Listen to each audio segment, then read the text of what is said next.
Hello friends, आप सभी का स्वागत है स्टडी कवर क्लासेस में। तो आज की इस वीडियो में हम लोग जेसीईआरटी क्लास 8 में साइंस का 15 चैप्टर आपका प्राकृतिक परिघटनाएं, इसका जितना भी आपका क्वेश्चन में पूछा जा सकता है उन सारे क्वेश्चन को हम यहाँ पे कंप्लीट एक्सप्लेनेशन के साथ कंप्लीट करेंगे। ठीक, अगर यदि चैनल पर नए हैं तो चैनल को सब्सक्राइब कर लें और दोस्तों को भी शेयर करें। चलिए क्वेश्चन नंबर 1 से हम लोग स्टार्ट करते हैं।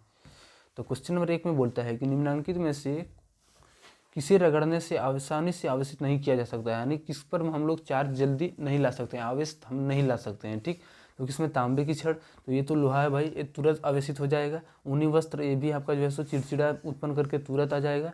फुला हुआ गुब्बारा में भी क्या होता है, बहुत ही जल्द आवेश आता है। लेकिन प्लास्टिक का जो पैमाना होता है इस पर आवेश बहुत आना लाना इस पर बहुत मुश्किल होता है। ठीक, तो इसमें नहीं का ऑप्शन बोला है, तो नहीं का ऑप्शन आपका 2 नंबर हो जाएगा। ठीक, चलिए नेक्स्ट क्वेश्चन हमारा आता है 2 नंबर में कि आवेश कितने प्रकार का होता है। तो आवेश 2 प्रकार का होता है। ठीक, एक पॉजिटिव एक नेगेटिव, प्लस और माइनस दोनों। तो यहाँ पे कितना प्रकार का हो जाएगा, ये 2 प्रकार का। ऑप्शन नंबर 2 आपका राइट आंसर होगा। ठीक, चलिए 3 नंबर क्वेश्चन में आता है। 3 नंबर क्वेश्चन बोलता है विपरीत आवेशों के बीच क्या होता है।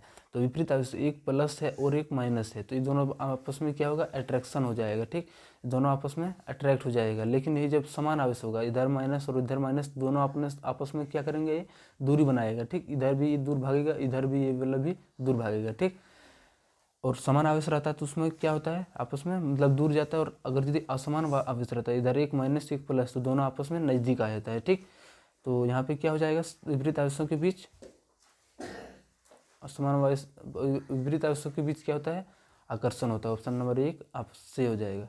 चलिए नेक्स्ट क्वेश्चन 4 नंबर में है कि कांच को रेशम से रगड़ने पर रेशम में उत्पन्न होता है। तो रेशम में क्या होता है, ऋण में, रेशम के कपड़ा में जो होता है उसमें रेशम में जो है ऋण आवेश उत्पन्न होता है, और कांच में जो होता है वो धन आवेश। ठीक, प्लस और एक तरफ माइनस हो जाता है। ठीक, तो कहाँ पे कांच की रेशम से रगड़ना, रेशम में क्या उत्पन्न होता है, तो ये ऋण आवेश उत्पन्न होता है। और अगर यदि कांच में बोला जाए तो वो प्लस। ये माइनस का मतलब क्या होता है, यहाँ पे इलेक्ट्रॉन की अधिकता, यानी इलेक्ट्रॉन जो है यहाँ से बढ़ रहा है, इसमें जा रहा है। और प्लस का मतलब यहाँ क्या हो रहा है कि माइनस यहाँ से घट रहा है और प्लस वाला सिर्फ प्रोटॉन यहाँ पे रह रहा है। ठीक, इलेक्ट्रॉन यहाँ से निकल के उधर जा रहा है। तो यहाँ पे आंसर जो हो जाएगा वो क्या हो जाएगा, ऋण आवेश। ऑप्शन नंबर आपका 2 राइट आंसर होगा। ठीक, नेक्स्ट 5 नंबर क्वेश्चन में है कि कांच को रेशम से रगड़ने पर कांच में उत्पन्न होता है। तो कांच में अभी तुरंत हम लोग बताए क्या, धन आवेश उत्पन्न हो जाएगा। ठीक, पॉजिटिव चार्ज वहाँ पे इकट्ठा हो जाएगा। ऑप्शन नंबर 3 आपका सही आंसर हो जाएगा। नेक्स्ट हमारा 7 नंबर क्वेश्चन में है कि जब एबोनाइट की छड़ को ऊन से रगड़ा जाता है तो छड़ उत्पन्न होता है। तो छड़ में क्या होता है, फिर ऋण आवेश उत्पन्न हो जाता है। ठीक, तो ऑप्शन नंबर आपका 2 सही आंसर हो जाएगा। नेक्स्ट क्वेश्चन हमारा है 7 नंबर में।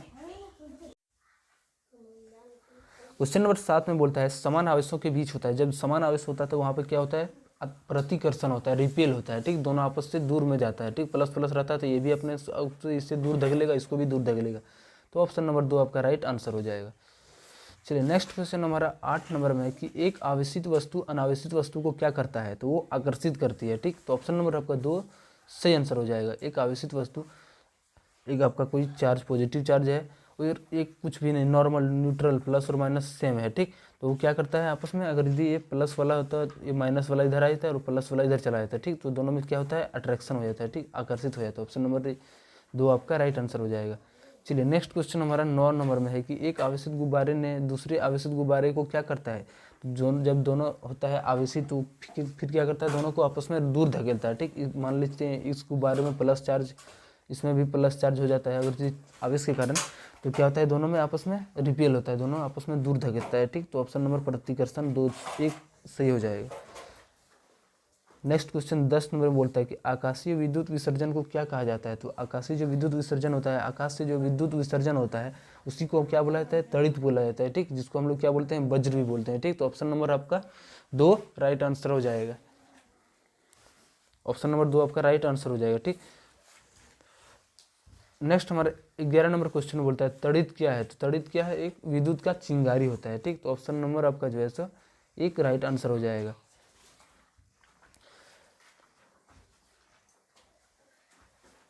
नेक्स्ट क्वेश्चन हमारा है 12 नंबर में कि भूकंपी तरंगों को किस यंत्र द्वारा अभिलेखित किया जाता है। यानी भूकंप की जो तरंग है, किस तरह से भूकंप आती है, जो हिलती डुलती है, उसका जो है सो वाइब्रेशन कहाँ पे नापा जाता है, तो वो भूकंप लेखी के द्वारा नापा जाता है। ऑप्शन नंबर 1 आपका राइट आंसर हो जाएगा। ठीक, नेक्स्ट है 13 नंबर में कि भूकंप की तीव्रता मापने वाले यंत्र को क्या कहते हैं, यानी कितना तीव्रता से भूकंप आया, वो जो पैमाना रहता है उसको हम किस तरह से नापते हैं, तो उसको जो नाम देते हैं वो रिक्टर पैमाना। ऑप्शन नंबर 1 आपका राइट आंसर हो जाएगा। 14 नंबर क्वेश्चन में बोलता है पृथ्वी के अचानक कंपन को क्या कहते हैं, जब कभी एक वेग से जब हमारी पृथ्वी हिलने लगती है, डोलने लगती है, तो उसी को हम बोलते हैं भूकंप। ठीक, तो ऑप्शन नंबर 1 आपका सही आंसर हो जाएगा। 15 नंबर क्वेश्चन में बोलता है कि कौन प्राकृतिक परिघटनाएं नहीं, यानी कौन अपने आप नहीं होता है। ठीक, तो भूकंप तो अपने आप, चक्रवात भी अपने आप होता है, तड़ित भी अपने आप होता है, लेकिन भूसंपर्कन जिसको हम बोलते हैं क्या,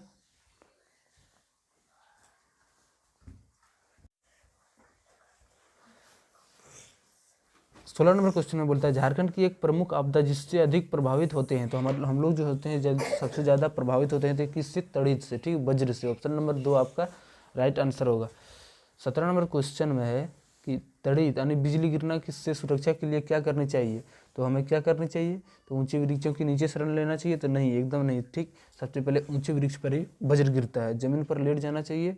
अगला बोलता है ट्रैक्टर के पास छिपना, खुली जगह में घुटनों के बल सिमटकर सिर को हाथों बीच रख कर बैठना, यानी हमें जो है सो समेट की जो है सो कहीं खाली जगह पे बैठ जाना चाहिए, ताकि वहाँ पे हम ज़्यादा आयतन नहीं छेंके और आसानी से अपना सुरक्षा कर सके। 4 नंबर आपका सही आंसर हो जाएगा। नेक्स्ट हमारा 18 नंबर क्वेश्चन में बोलता है कि निम्नलिखित में से कौन सा कथन सही नहीं है, यानी कौन सी यहाँ पे गलत है, उसी को ऑप्शन को चूज कर। ठीक, तो बोलता है समान विद्युत आवेश एक दूसरे को प्रतिकर्षित करते हैं, बिल्कुल सही बात है। समान आवेश रहेगा दोनों आपस में प्रतिकर्षित करेगा, दोनों आपस में दूर जाएगा। और समान विद्युत आवेश एक दूसरे को आकर्षित करेगा, तो ये बिल्कुल ये भी सही बात है कि प्लस माइनस रहेगा तो दोनों आपस में अट्रैक्ट दोनों मिल जाएगा। ठीक, और समान बोलता है समान विद्युत आवेश एक दूसरे को आकर्षित करता है, तो ये बिल्कुल गलत हो जाएगा। ठीक, अगर जिस समान आवेश रहेगा तो ये क्या होता है, आपस में दूर जाता है, आकर्षित नहीं, ये नज़दीक नहीं बल्कि ये दूर जाता है। ठीक, तो ऑप्शन नंबर 3 आपका जो है सो गलत ऑप्शन हो जाएगा, जिसके कारण ये आंसर सही बन जाएगा, ऑप्शन नंबर 3। चलिए 19 नंबर क्वेश्चन में बोलता है कि विद्यालयों या भवनों के ऊपर त्रिशूल आकार की धातु लगाई जाती है, यानी विद्यालयों में जो है सो, भवनों में हमारा जो है सो हर स्कूल में क्या होता है, इस तरह से ऊपर में लगाया जाता है। ठीक, तो वो जो होता है क्या होता है, किसके लिए बनाया जाता है, तो बोलता है कि स्कूल को सुंदरता दिखाने के लिए, विद्युत विसर्जन से बचने के लिए, मजबूती के लिए, प्रकाश अवशोषित करने के लिए, तो ये विद्युत विसर्जन से बचने के लिए ही लगाया जाता है। ठीक, तो ऑप्शन नंबर 2 आपका राइट आंसर हो जाएगा। ये क्या करता है, वज्र को अपनी ओर खींच लेता है और दूसरों को सुरक्षा करता है। ठीक, कहीं पे और गिरने से ये बचा देता है। ठीक, तो मिलते हैं किसी नेक्स्ट वीडियो में। आप यहाँ से आपका जितना भी ऑब्जेक्टिव टाइप क्वेश्चन प्राकृतिक परिघटनाएं का बन सकता था, उन सारे क्वेश्चन यहाँ से हम लोग कंप्लीट कर लिए। ठीक, अगर यदि चैनल को सब्सक्राइब नहीं किए तो चैनल को कभी तुरंत सब्सक्राइब करें, दोस्तों को भी शेयर करें। चलिए मिलते हैं किसी नेक्स्ट वीडियो में, तब तक के लिए जय हिंद जय भारत।